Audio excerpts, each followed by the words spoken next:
and he's like about to close, and this old woman comes up to me. Do you want to tell it? No, you do it. Okay. This old woman comes up to me, and she's got like this smile on her face. And you know that feeling when you're about to hear a compliment. Yeah. You're ready to go. This tiny little old woman just goes, "Hi, excuse me. I watched your set.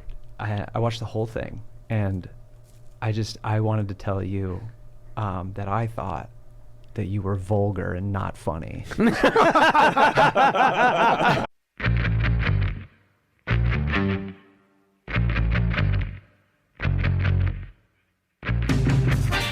You're listening to Don't Take Bullshit from Fuckers with your hosts Greg Behrendt and Kane Holloway.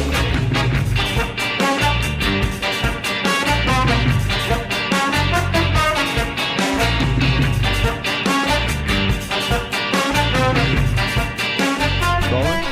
Oh, cool. All right. Hello and welcome to Don't Take Bullshit from Fuckers. Yeah, welcome. Welcome to the show. I'm Kane Holloway. I'm Greg Behrendt. We have DTBFF producer Pat, also known as Popsicle Pat the Sailor Boy. He will sexually harass you on Wait, what? On a pillow. On a pillow. And in real life. Wait, what? He sends those horrible DMs. Oh, no. He's thirsty. No. But we also have today our guest. I'm so psyched about this. He's a fan. I'm a super fan. Greg is a super fan of my buddy Dave Neal, comedian and Bachelor Nation YouTuber, podcaster. Bachelor Nation and the Dave Neal Show. And the Dave which Neal is a Show. separate. Wow. Oh, no. No, dude. I'm tripping because I found you. I lost my mind and started watching The Bachelor during the Matt James Which season. There you go. That's when I blew. Because That's Kane watched it, and Yeah. I was like, maybe I'll watch it. And then I got fucking... You got its hooks in That me. was the wildest thing of all. I mean, the host got fired. The How host big of got a season fired? that the host ends up getting fired. Yeah. And They're like, here's $9 million. Get out. We're done. Like, it was so bad. yeah, gone. Yeah. And Rachel Kirkconnell and the Antebellum stuff and Rachel Lindsay and I found your show somewhere along in there, and then I started watching and I subscribed, and then I couldn't get enough Bachelor fucking information. It's So, it's a wild community. it's crazy. You wouldn't believe it. Once you get into the woodworks of it, it is a wild It's community. massive. Yeah. It's massive. I don't know that any other show except maybe The Real Housewives. Yeah. Maybe. But I don't know that there's any other show that has such an enormous, insane and fan base. And it's mainly women. Like, my audience is 92% women, but it's across all political ideologies. So you'll get people on the left, on the right, center, all over the place. And you would probably not normally have that sort of audience all watching the same thing. So they're all watching it, but they're all thinking massively different things. He's a gaslighter. She's a slut. They go back. It's like everyone's all over the place. Crazy. And it's, yeah. And your politics are pretty, you're center left. I'm a progressive, but I come from family that went from Tulsi to Trump, Bernie to crazy. Like, my family's all over the map, so I understand, like, people aren't bad because they digest different news. You know, like, our country's ripped us apart, but most people are decent humans. Yeah. Some people live on a cul-de-sac where they know a cop, so they're all of a sudden blue lives matter. And everyone else is like, oh my gosh, how are you? Like, well, my buddy's a cop. I don't want him to, you know. So everyone's, it's just, you know, it's constantly like putting the flames out on anger in the last couple of years. Do you ever get like death threats or anything like that? I get some weird voicemails and some weird things. I've had some people rage quit on me. Oh, you've changed, you know, because now the audience is like anywhere from, you know, like a small baseball stadium to a large couple 100,000 people. And I used to be able to talk to every single one of my audience members to a point, like, you know, comments, and then all of a sudden things blew up, and like, I can't check my Instagram, I can't check all these things. And it's just like, I do the best I can. Yeah. But some people get really upset over the ownership they thought they had. You've changed, you're different. And I'm like, I wake up at 5 a.m. and I try to respond to everybody, but it's just like, I try to respond whenever I get hate within the next video. Mm-hmm. So then at least I'm sort of monetizing whatever bullshit I have to deal with. Yeah. The thing about it is the show itself is divisive. It's an intriguing show, but it's racist.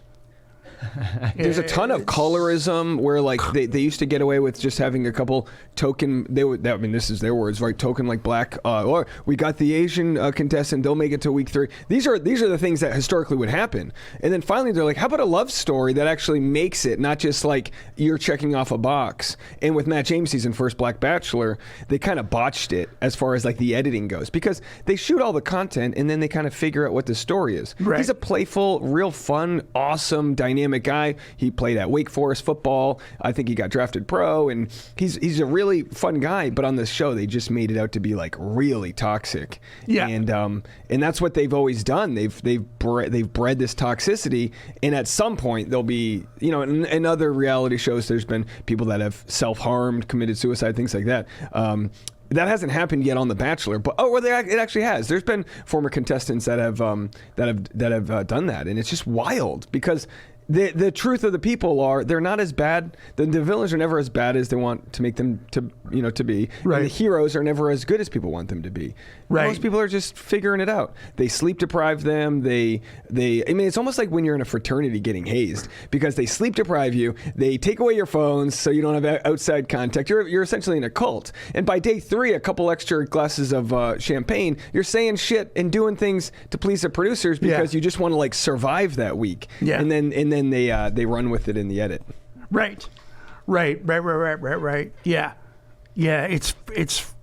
It's fascinating. And what I love about your show is that you talk about this stuff. You're not a Bachelor. There are Bachelor podcasts. There's Warner Brothers podcasts with Bachelor people on it that sort of keep the storylines clean and report the show back in a way that makes the show look good. Company men. They're all company men. And those like former alumni. So literally someone who went on the show, even this guy, Grocery Store Joe, he gets voted out week 1. He's like kicked out week 1, but he was like a good looking guy from Chicago, and the audience was like, we love him. Why'd you vote him out? They bring him on Bachelor in Paradise. He actually becomes very successful, and they make 6 figures a year.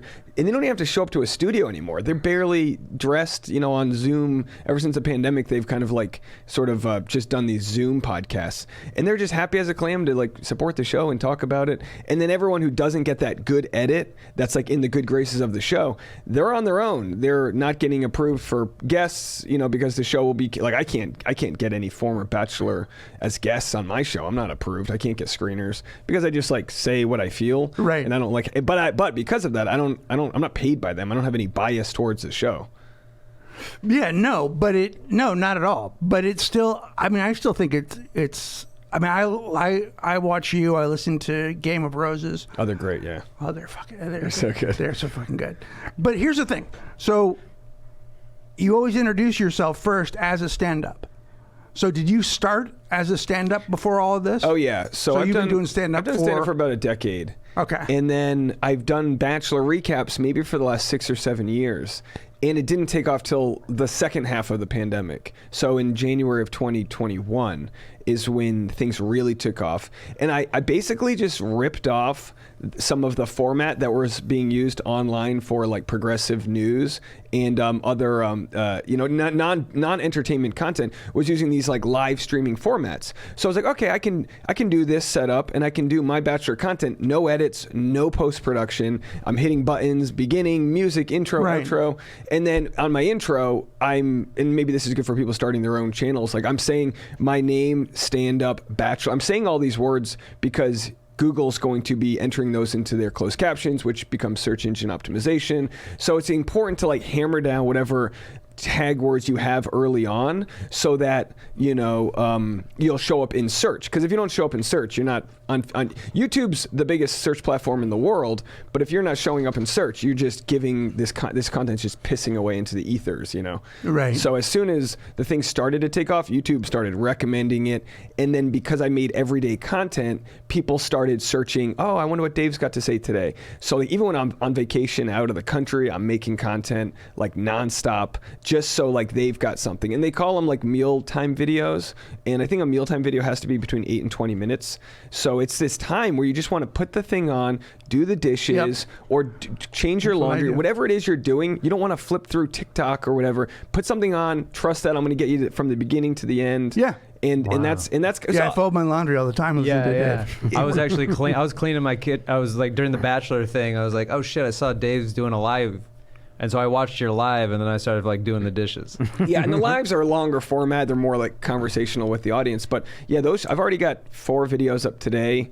They're all probably about 12 minutes. That's like the sweet spot. You can insert as many ads as you want once you hit the 8-minute mark. So you try to keep a video long. And like as a comic, you want to keep the audience engaged as long as possible. Obviously, you don't want to lose your crowd. And with YouTube, it's like, all right, let's get a little like content heavy in the beginning. If it's a weird video, we'll get weird. If it's a topic, like a heavy topic which comes up, you got to like respect that, or else you know, you got to just like respect whatever the topic is. Yeah. And then kind of add my own twist to it. But it's a commentary channel. I'm not trying to break news. I'm not trying to like be above like my own biases. I'm just trying to like see it from different angles, but at the same time, it's my point of view on things. Right. Do you break stories ever?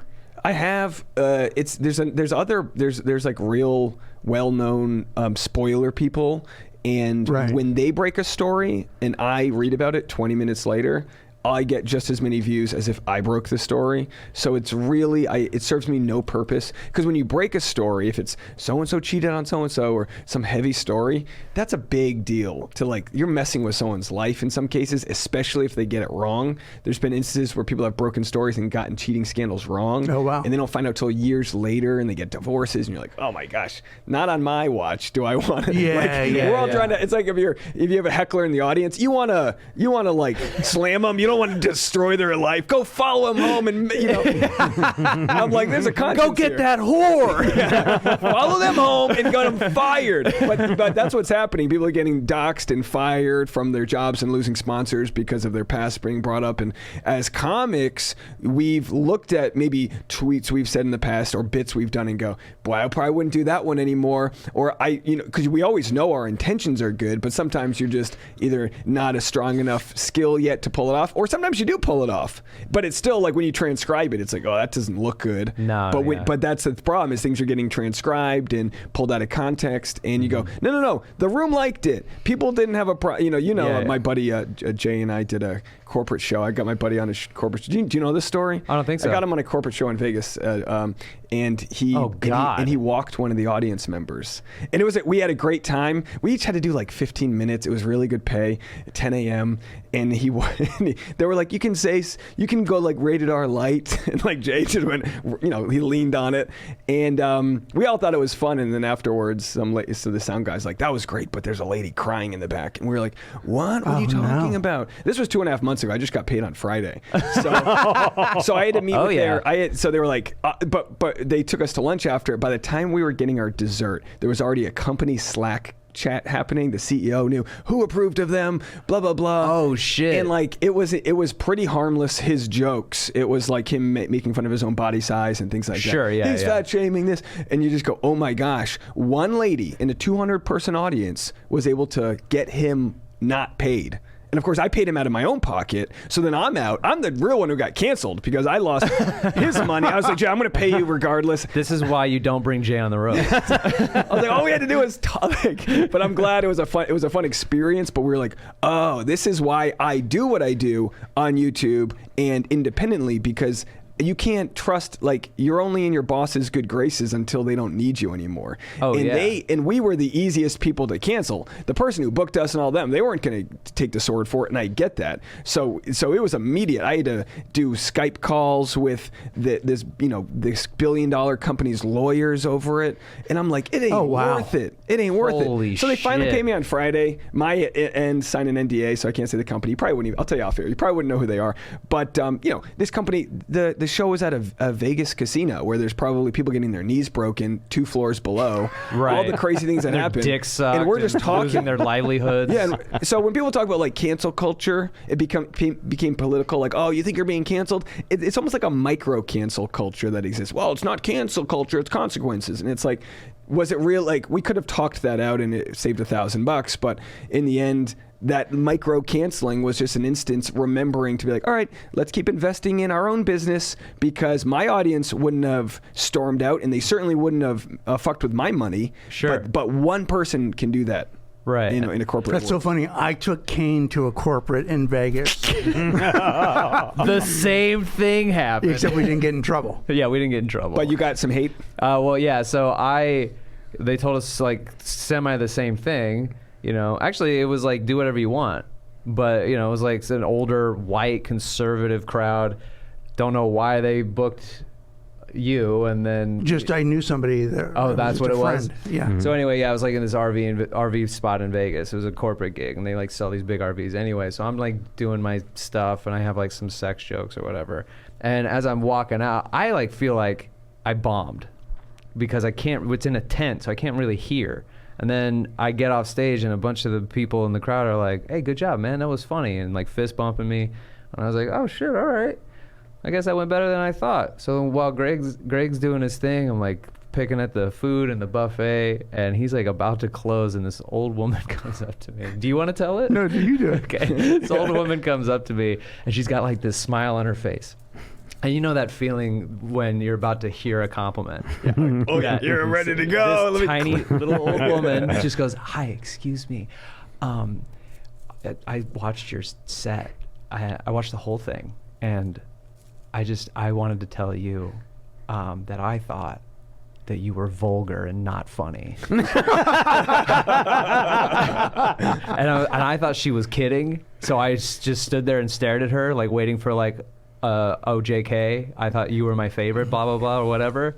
And it didn't come. Yeah. So then it hits me. Oh, this bitch means that shit. Like she means it. So I was like, "Oh," and she goes, "Yeah," and then just walked away and left me there. I want to interview like someone like that's kids. Like, how did they turn out? Did they turn out like good because they, you know, like what that sort of mindset, how much it can affect others when you like when you're not giving your kids affirmations or giving them the benefit of the doubt that they're trying, like you're like a lot of people that would see you would be like, "Oh great, keep pursuing it," like rude, you know, like moms in the audience usually I think are that way. Yeah. But I guess then there's also the time when someone sees the worst in you, and it's like you realize we're all on stage trying to relate to you and tell jokes. You know, it's just like some people just don't get that, I guess. Yeah, it's a big leap to not liking something, which I've plenty of times I've seen things I didn't like. Of course. But that crossing that line of, and I'm going to tell you.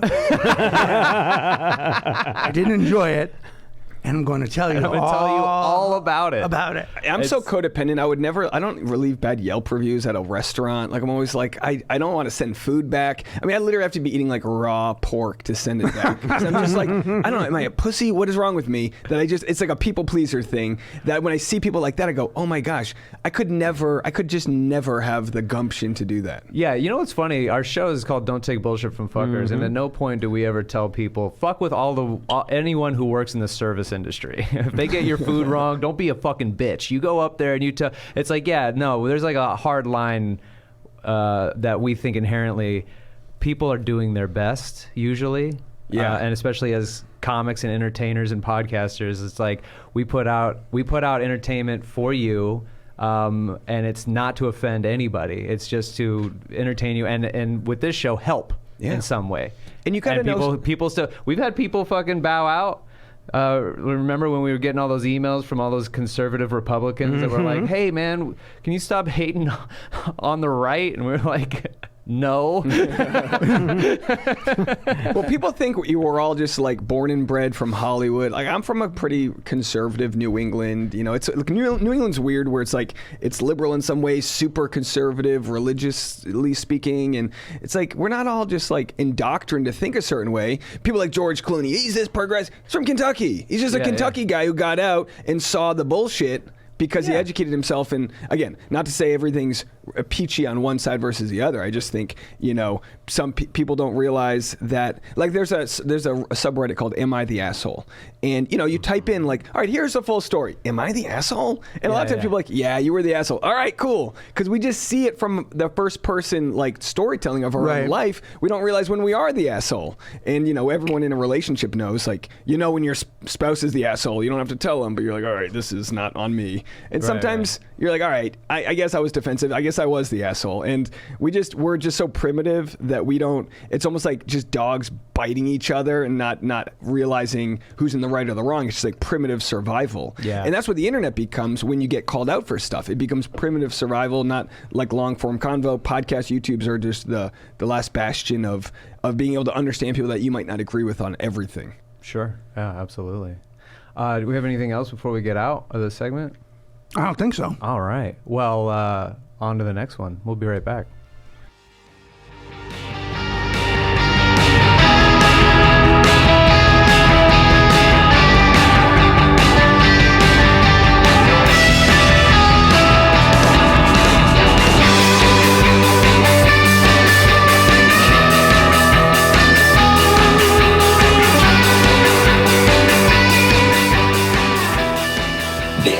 The theme song for What Does This Mean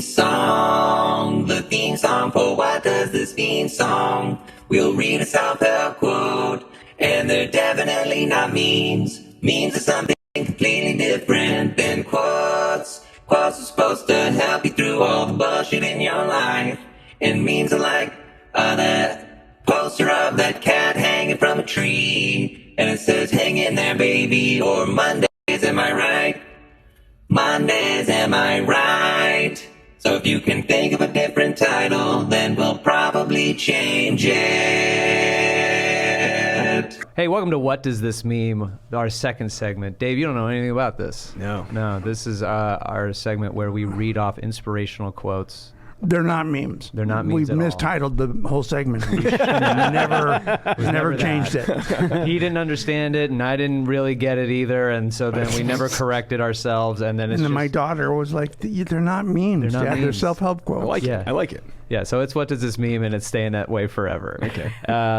But I have some quotes. This one is from Maddie's season on The Bachelor. I believe in love at first conversation. Whose? Some dude named Maddie. I haven't seen this season. Is it from Matt James? Probably Matt James, right? No, it's that dude. Oh, boy. I have no idea who that is. But I believe in love at first conversation. I don't believe in love at first conversation. It's part of, sussing out someone's IQ level. Sure. Like, you can only go down from there. If you're attracted to someone physically, then you can only go down if the conversation sucks. It's weird when you watch The Bachelor because you see these conversations and you're like, how is this going to spark anything? They're so rote, and they all say the same things over and over. I'm sure they The get platitudes, deeper. yeah. It's just platitudes. Yeah. And how do you get that deep? It's a 3-week long process. Yeah. 20 people. You're just hoping you pick right. It's only got a 4% success My rate. first question to everybody was, who did you vote for? Yeah. like, let's just weed it out. Yeah. Let's just weed it out. Because if you went this direction, I'm sure you're a nice person. I get to know you, but we're not going to. Yeah. It's not going to go long. Yeah, it's not going to happen. It's not going to happen. Like, I don't need to know I don't care what sports team they're into or whatever, but yeah, there are questions that, like, are you going to be, are we going to agree on the basics so that we can be, debate the things that don't really matter? Oh, you like Italian? I like Vietnamese. Okay, but it's like, I'm all, when you're pro or anti whatever, if that's your hard line, that's your hard line. Yeah, but they never show conversations like that. No, they even had a Jewish bachelor, Jason Mesnick, and they wouldn't even show him talking about his religion because they're so worried about the Christian South.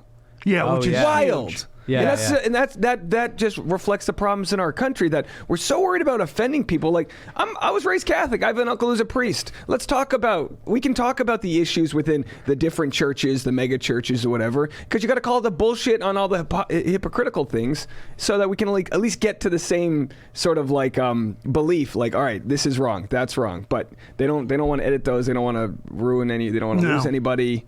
They just want to keep everyone happy, and it's all whittled down. That's the funny thing too about watching The Bachelor, when you hear, like, the way they edit some of the guys sometimes, they are painfully uninteresting and incredibly unfunny. And then they cut to the women's talking heads, and they're like, he's so funny. And I'm like, that motherfucker hasn't said anything funny. Yeah. I have yet to see him be funny or interesting But once. he's like 6'4" and he looks like a Prince Charming. he's so funny. They're always so big. That's the running gag on the show now is because I'm single, I should go on The Bachelor. But since I'm not like the big, heroic-looking, muscle-bound dude that used to play football and has like his whole family intact, that really, I should just go in there and be a shit stirrer. That I should be a villain. Yeah. And I think it's perfect. But they won't have me on because I'm bald. Oh. Not a lot of bald guys on the show. Interesting. Yeah. White ball guys. Not a lot of white bald guys. Yeah, I mean, we're about the same size. Connor Brennan from this past season was a singer-songwriter, super talented guy. He's like 5'11", and he just, everyone's like, oh, you know, they're like, oh, we're all about inclusivity and size diversity, and everyone's like, get that guy off the show. He sucks. Totally. Yeah. He was yeah, a lovely guy. I'm also 5'11". Yeah, but you're Oh, right. no. They're 6'4", 6'5", and the little frail ones. I've met some of them. You think they're frail, and you see them. They're 6'3". The casting process, and it makes you wonder. Like the show hasn't done any sort of like real size diversity, and the show like. What men want versus what women want. Women, I mean, let's be honest. I always say this, like all women hate being generalized, but it's like the truth, right? Like, if you don't have a short guy on the show, they had like a guy who was like 5'8" once that he like rolled off a cliff and we've never seen him again. Like, they literally did like a 2-on-1. They voted him out in like a forest or whatever. I have no idea what it is. Yeah. They just, it's not going to happen. Yeah, I saw a video where these girls were like, it was like in a club, and this one girl goes, "Look at that guy, he's hot, right?" And this girl goes, "Is he hot or is he 6'4"? And then the girl was like, "He's 6'4". Well, it's Wow. like like picking video game. You know, if you're playing a video game, you can pick speed, size, agility, all these things. You can only have so much. Right. And the power that exists, you can be smart, and or you can be tall and smart. You can be athletic. You can be all these different things. But at some point, we're picking based off like our primitive genetics of like wanting to procreate and create a strong and smart next person. Yeah. Right. So that's what it is. So women are way more selective because men will fuck anything for the most part. Sure. So women can be like, all right, well, if I have the option between the guy who's 6'4" or this guy who like hasn't proven himself, I'm going to get the guy who could fight a bear. And again, Right. this I'm sure this sounds horrible to say, but it's like prove me wrong. The show, the amount of success if you're in that sweet spot. You don't have to be 7 foot tall. There's a peak to it, but like if you're under 6'1", I mean, if any guy who's ever downloaded Tinder knows, no, under 6 foot need not apply. Yeah. Oh, yeah. I've seen And that then shit. bald. Hair is a big thing. You ever love been out and a hair. woman will take your hat off to see if you're bald or not? Yeah. Because I've had that happen to me Yeah, in my yeah. single days. Oh, just what? Yeah. No, I just post pictures of me being bald. Yeah. And then that's it. And then and then what I should do is I should post pictures of me with hair. Everyone hates that picture. No one likes Kane with hair. Nobody does? No one likes Kane with hair. I was almost born specifically not to have hair. It was like a sick joke that I even went a few years with hair because I look ridiculous. But your stand-up, you've got that outweigh your comedy. Definitely, this is a compliment. I'm not gonna be that old lady. You're on. So funny. Your comedy can outweigh your size is average, like me, like average. Yeah. But it can outweigh not having your hair because you're showing off the sexiness that is being able to talk and make women laugh. Right, yeah, Which yeah. is a survival thing that maybe you don't get to see on The Bachelor, but in real life, I think that's probably more important than anything else you can offer. Yeah. Because you Oh. can cut tension and do all these things. And People think you're different. I get people all the time that say, well, Greg's tall. I'm 5'10". I'm not tall. Right. But because I do stand-up and because the way I carry myself, I seem tall. Yeah. Or seem taller. Yeah. But stand-up definitely made a huge difference with the way people would see you. Yeah, it's so funny because like I spent a lot of time as a fat kid. I was going bald. Like my dad really like shot me down, and so like I always thought I was just like this fat, ugly, dumb kid. And then I like ran into a girl recently, like this beautiful girl, and she told me I made her nervous. Wow. Which was really a nice compliment. It was kind of weird. I was like, really? Because I don't know how to talk to you. that's the best compliment you can get as a single guy is if a girl goes, "You're trouble." That means she wants to fuck you. Yeah, what the That she fuck? wants to fuck you. Ew! I've heard that a You're couple times. Because that's what you'll hear on the Pat on the gets show. That is trouble for real. dude. Pat You're- gets that a it's lot. never like you're trouble. I hate you. It's always like you're trouble. My morals are being bent right now. Just looking at you. Yeah. And you're a nice guy. too. Yeah. You're Well, it means super- that they feel they're in trouble. Yes, absolutely. They feel they're in Yeah, trouble. it has nothing They're in to do trouble with of the doing guy. something they may or may not feel good about. That's true. And trust me, ladies, you won't feel good about it. I have another one. It's another Bachelor one. This one is, my heart is gold, but my vagina is platinum. Corinne That Olympios. is Corinne. Yeah. You don't forget. Boy, what a spoiled brat. She's got her own maid. She's got she's like the VP of her dad's company. Yeah. At age like 22. Totally. Oh yeah. Totally.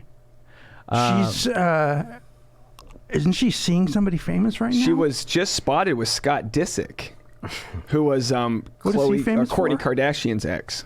What is he? Was he an athlete? No, he was just Kourtney Kardashian's ex. That's it? He was on the show, and he's like a club guy. I guess he goes to clubs. Oh, good for him. Oh, wow. Describe it. I didn't even Yeah. know that was a job. Yeah. I'm going to start going to clubs.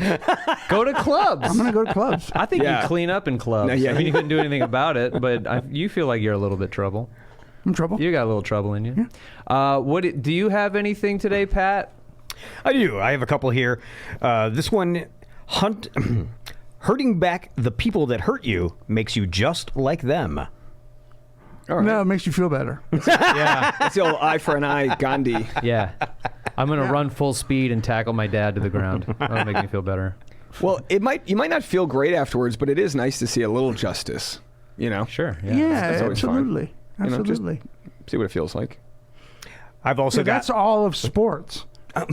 Yeah, True. poetic It's all of justice. sports, yeah. I've also got. Don't burn your opportunities for a temporary comfort. So no daytime jerking off. No, I should be looking for jobs. I should be writing that next bit where I could crank one out. I could relax myself real quick. I'm trouble.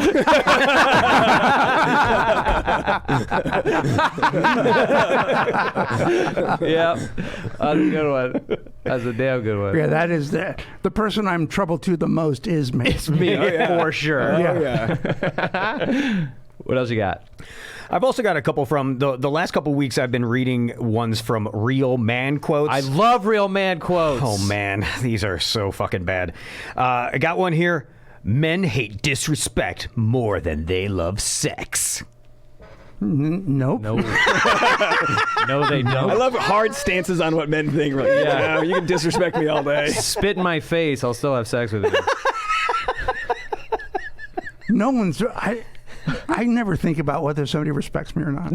Absolutely. Take your not. shoes off before we fuck. Keep them on. Huh? Do what you want to do. I don't know. I got white rugs. Yeah, no, wrong. Wrong. Man quotes. God, I love it. And I've got another one here from Real Man Quotes. Yes. Women start hating you when they can't manipulate you emotionally. Don't be an emotional fool. I'd like to see that guy's search history. Yes. That's school. That's I was like, wrote a guy who lives alone. Yeah. Some chick like stood him up. The last thing he bought on Amazon was rope. Yes. I'll get the last word. Yeah. We're all just hurt people. Yeah. We're all just scarred. Move your scars out of the way and be a normal human. Just Work try. on yourself, Work on guys. Stop this. Man quotes. Work on yourself. Man quotes is a fucking gold mine. It's amazing. It's so good. Yeah. It's absolute nonsense. Hard stances on anything we find, like the whole thing we feel about self-help quotes in general is that it's just like they're not always applicable. Yeah. And so to have a whole thing about real man quotes or real men quotes is, I mean, it's right there in the Yeah. thing. It's like you're teaching, you're attempting to teach guys to be the worst possible versions of themselves. I love quotes from people that have already made it, but like they kind of stumbled into it, and they're like, "This is the blueprints for how to do it." And it's Yeah. like, no, your dad started the company or whatever. Yeah, So yeah. you can always pull it back, and not to be cynical, to be like, "All right, let's get real here." Yeah, for sure. Absolutely. All of these guys are pro-dep. Oh yeah, they don't ever. They don't even kind They of see spend her most of their side. day making Amber hurt memes. Yeah, and they watch exclusively all the bad Pirates of the Caribbean movies. They watch the worst ones. Like, he's pretty good.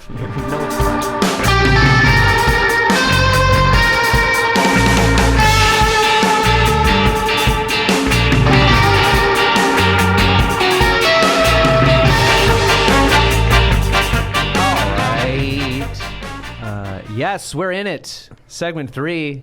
All the energy. Dave Neal's with us. Dave Neal. Welcome back to the show. Dave Neal is with us. We didn't take a single break. It's just flowed right into the next segment. Beautiful. But we just like to, this is like our radio.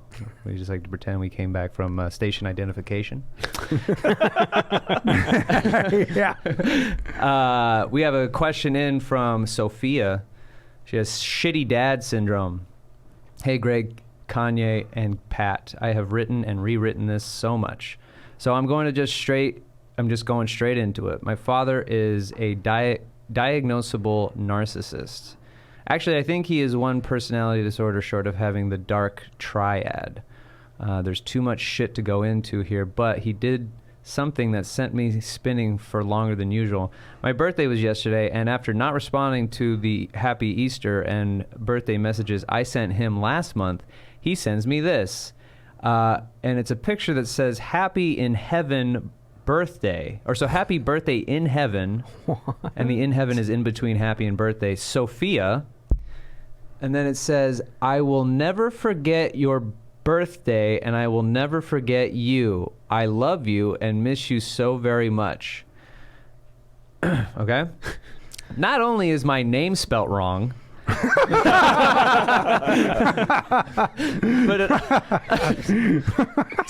Or we can just stop there. Forget it. That was just the aside. I know. Oh God! But it also refers to me being in heaven. He sent these words along with this too: "Love, Dad. Take care, baby. Live a life of your own design." He has never, ever, ever called me baby before, and I feel so ick about it. Like, so fucking ick, I think it cured any remnants of daddy issues I may have had. So basically, I'm sharing this because I had to tell someone, and to let Kanye know that I'm grateful when he talks about his dad, because then I don't feel so alone when I hear the shitty things his dad has done. You might want to read that. She just misspelled your name. It's Kane. Oh, I thought she was calling me Kanye. No. But just read it from there. And Well, I'll guess add. what, Sophia? That's not how you spell my name either. You can just reread it from there, and I'll edit it. So basically, I'm sharing this because I had to let someone, I had to tell someone, and to let Kane know that I'm grateful when he talks about his dad, because then I don't feel so alone when I hear the shitty things his dad has done. DTBFF is a fucking brilliant podcast, and I look forward to it every week. Love you all, Sophia. P.S. Is a silent date still silent if there's sign language being used? No. No. That's that. Well, we answered it. Well, yeah, I'm sorry about that. I wonder, Sophia, if do you still communicate with your dad? Do you still talk to him? Is this enough of an offense to maybe think about dropping him from your life altogether? You know, I'm a big proponent of that. I thought it was a perfectly fine message. Yeah. His intention was to reach out to her. Sure. He probably I'm sure he downloaded some graphic and he didn't realize. I don't know. Yeah. I mean, Yeah, I mean, I don't find a lot of fault with that. Sure. like calling her baby. I mean, he didn't wink or anything after. I don't know. I don't know. Well, we don't know that. He didn't send an eggplant. There's a lot of emoji. asshole dads out there. Oh, yeah. My dad's dead. I wouldn't mind being called baby. I don't care if he spells my name wrong. Just reach out to me. I don't know. I mean, everyone's got a story where it's worse, but Yeah, that doesn't for sound sure. like a. I think maybe Sophia's using this as a catalyst to just suss out all of the inner working issues that she has about whatever has been going on with her dad and their relationship. It's like, is your relation, whatever happened, is this thing just something that makes you spiral? The little things drive it. When my dad would call me, I would get annoyed. I wouldn't even know what the phone call was about. Dude, you're charged up. You're already ready to go about the last thing. Yeah. The last unresolved thing. Exactly. And I haven't, like, when we talk, it's perfectly, at this point, it was already sort of like perfectly pleasant, just checking in with each other to make sure we're both alive, kind of like father and son. Because our relationship has, at this juncture, been completely destroyed. So, like, the conversations we have are just pleasantries. They're like small talk, and they don't last very long. But every time he calls, I'm like, ugh, if I could smash my phone with a hammer, I would. Because I just to take it out on, and then I talk to him and be like, what's going on, buddy? How's stand-up? How's Kelsey? Blah, blah, blah. All this shit that's perfectly pleasant for a father. You haven't let him know about Kelsey yet? No, I haven't let him know. No. Yeah, as far as he knows. Going strong. Wow. Guy has It's been a while. It's been a while. So, but yeah, he was like trying to do his best to be a dad to me at that point, but it, like, the damage was so irreparable to me that eventually I was like, not only I'm not afraid of him anymore, and there's like nothing here, and I really don't feel like repairing anything, and so I accept him for who he is, and I also accept he's not going to change. Therefore, I have no interest in having a relationship with him. As far as he's concerned, he's just another guy. Yeah. And I cut ties. And sometimes, like with my father, I didn't know him till I was 19, never met him before, and then never tried to like start a relationship, but flew out to Missouri to see him and meet him, and all these things was really weird. He was like a chain smoker and Vietnam vet, PTSD, all these things. He burnt all of the bridges in his life, but then on his deathbed, everybody found a way to like give him grace and like let him feel like he's overcome it all.